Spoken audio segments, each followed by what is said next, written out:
Black Ops 7 beta is here, and for the first time in history, they're allowing us to play zombies. The current map we have access to is a transit remake, and they're letting us play survival mode in the farm location. I went in and played it, took a whole bunch of notes. I want to show you guys what is new, what is coming back, and some awesome new features they've added that we've needed. I'll also show you a trick to hold two ray guns at the same time. You can hold the first ray gun and the Mark II. And this is super helpful on this map because it is survival mode and you need extremely powerful weapons. My first reaction to playing was that the movement system felt amazing. I think it's the best feeling Call of Duty Zombies experience to date. I don't get paid to say any of that, and if it were shit, I would absolutely tell you I hated it. But I've been playing Borderlands for the past month, and yesterday I switched back over to zombies, and it was like I never left. It felt very natural, and I turned my sensitivity all the way up, so I'm moving as fast as possible. It's so smooth, it feels so good. And I was playing with Tag935, and we both were like, yeah, this is awesome. We are having fun. Surprising. Some of my other hardcore zombie friends were messaging me while I was playing with Tag, and shout out to Pavalon. He was like, I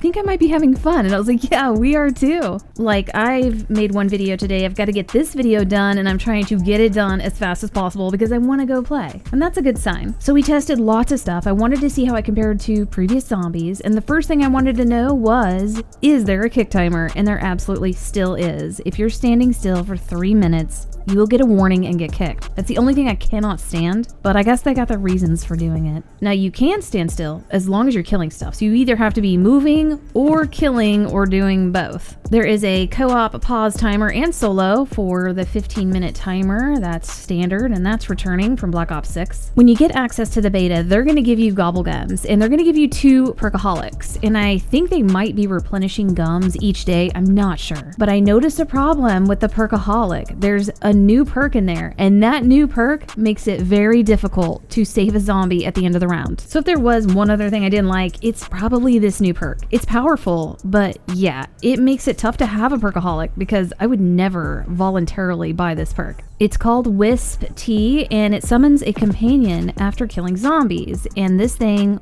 is like a little blue skull that flies around and kills zombies, and it lingers for a while. When I was playing with Tag, I was like, I've got a Perkaholic. We're trying to save a zombie. Like, you're gonna have to finish off the zombies and save one, because if I trigger this thing, we're screwed. One other thing that's a problem, but not a big problem, just be aware of it, and it's not gonna really hurt anybody, but there are some death barriers that are peeking into the map on the edge. When you go underground, right here, you can hit a death barrier, and we've seen that throughout their maps, but yeah, they just need to clean it up a little before they release the game. One smart thing they did that I really appreciate is the change they did to the armor and the wall buy. As soon as you buy it, it upgrades to the next tier, and it changes it all over the map, so you're not running around looking for different tiered armor on the wall. And it's still 4,000 essence for tier 2 and 10,000 extra essence for tier 3, or a total of 14,000 essence. For Gobblegums, the limitations they had removed on Black Ops 6 has carried over to Black Ops 7, so you can use the gun machine over and over again during any round, and there's only a 3-second cooldown. One thing you're going to notice in the menus is arachnophobia mode. This is where you can take the legs off of the spiders, so it looks like spiders could be making a return, or some version of them. All of the field upgrades that we've known in the past are making a return all the way to Ether Shroud, and Toxic Growth is coming back. Now, we don't have access to Ether Shroud yet for this weekend of the beta because they've locked the level cap at 20. Ether Shroud is unlocked at level 29, so next weekend we'll probably have access to it, and we are going to break the living shit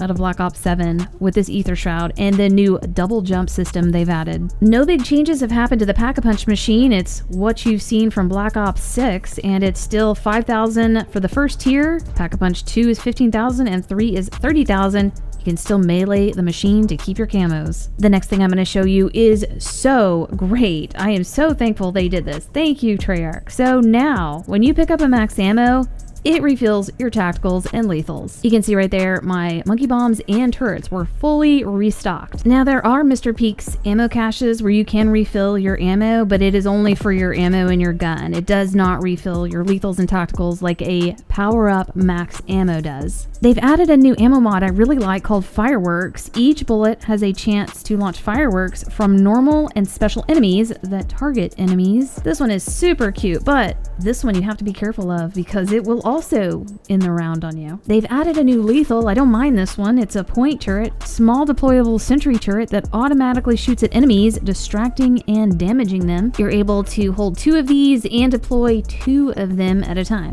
The Mangler cannon is making a return for the standard 1250 essence, so we might be seeing some Manglers. The Casimirs are returning, and these have always been a very powerful and rare tool to have. Like, they hardly ever dropped. It was hard to get them. But now with the new system of the max ammos refilling your tacticals and lethals, you get these refilled constantly, and you get 3 at a time. I'm now excited about getting Casimirs and keeping them and using them, whereas before they were more expensive to get and they hardly ever dropped, so I never bothered. And it wouldn't be zombies if you couldn't collect loose change from underneath the perk machine, so that's making a return. One really awesome thing to see that we haven't seen in a long time is the 935 logo. And shout out to Tag 935 in the game. He pointed it out and we were like, yeah, this is nice to see. But it's at the base of the teleporter, not really in your face. You gotta pay attention to see it. One new thing you can do in Black Ops 7 Zombies that's a fantastic addition is you can now get ether tools out of the mystery box. One thing that is making a return is the Rampage Inducer,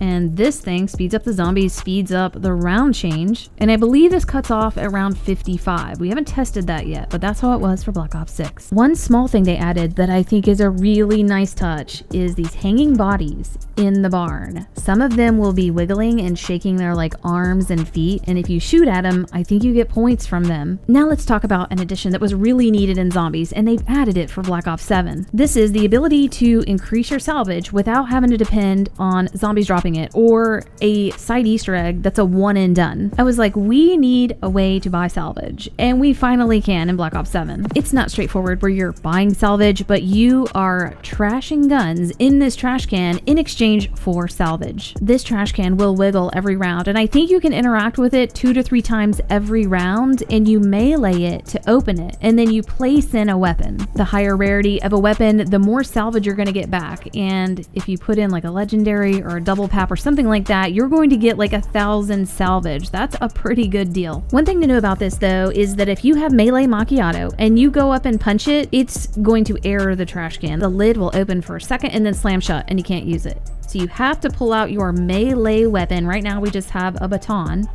You have to use that if you have melee macchiato. This trash can does give essence, but it also gives the first ray gun. I don't know about the Mark II. I kept getting the ray gun out of this like non-stop. I don't know why it was so generous with me. We tried to give it a ray gun and you cannot. You cannot trash a ray gun in the trash can, just regular weapons. Also, anybody in the game can activate the trash can and open it, and then any other player can go interact with it, but only one player can interact with it. And the stuff that comes out, everybody can see it, but only one person can pick it up. So that's one way to buy salvage. You have extra essence, go get some guns from wherever, trash them in the trash can and get salvage. But there's also another way. There's a new enemy called the Ravagers. These are like leapers and nova crawlers and denizens all mixed in one. They are the special round enemy, and they will run around and eat your stuff off the ground. If you have salvage or money or even weapons, they will eat them and then run off with them. They'll dig a hole and disappear. They'll turn purple to let you know they've eaten some stuff, and they are primed to be shot before they disappear. If you do shoot them before they run off, you're gonna get salvage from them. It took us a moment to figure out like what was going on with these things, but what we were doing was we were baiting them. We were putting guns on the ground, letting them eat the guns, like dragging them over to the weapons, and then when they would get ready to run off, we'd shoot them and get salvage. Some just run off and dig a hole and leave, like the denizens do on transit, but some of them will stand around and bang monkey cymbals, giving you an audio cue that if you kill them before they disappear and stop banging the cymbals, you're gonna get like 4 to 5 salvage. We were thinking that maybe some of the ones banging cymbals would drop monkey bombs if you killed them, but we realized that the cymbals were just alerting you to let you know, like, follow that sound, get to that Ravager, kill him, and you'll get 4 to 5 salvage. So again, another way to get salvage. If you've got guns coming out of the box, leave them on the ground and drag those Ravagers over there to them, let them eat the guns, and then shoot them for salvage. The next is the very cool boss that they have brought in for Black Ops 7 Zombies for this Transit remake, and it is this huge bear called Zursa. This huge bear comes in on round 16 and then comes in sporadically. after like 4 to 5 rounds, and at some point you're going to start getting 3 bears around. This thing will spit bees at you that are very damaging, and the Raygun Mark II is very good against the bear. Now it does seem to have some crit spots, but I noticed shooting its back was doing quite a bit of damage. Also, this thing is not attracted to monkey bombs or the monkey bomb type trap that's in the map. One thing we did notice is that when there are bears or multiple bears on the map, it does lose some frame rate, so they need to work on that. One thing we tested to make sure it still worked was the ability to rack up a ton of points on round 1. Everybody brings in profit sharing, raindrops, and the tactical nuke if they have them. Then everybody pops their profit sharing all together, and then they pop their tactical nukes, and then each player takes turn popping the raindrops and collecting the points and the nukes. And we had like 50,000 plus essence on round 1. But you can get up to about 120,000 essence with 4 players in this method. And finally, how you can hold both versions of the ray gun. All you have to do is be holding one of the versions and then make sure there's no other gun that you're holding. And the way you get rid of that is go trash it in the trash can. Then you can pick up the other version of the ray gun and you can be holding both. And you can hold 2 ray guns of the same version, but it's going to share ammo, and that's kind of pointless. But let me know if you guys have been playing Black Ops 7 Beta Zombies, how you're enjoying it, if you like it as much as I do. We'll see you next video.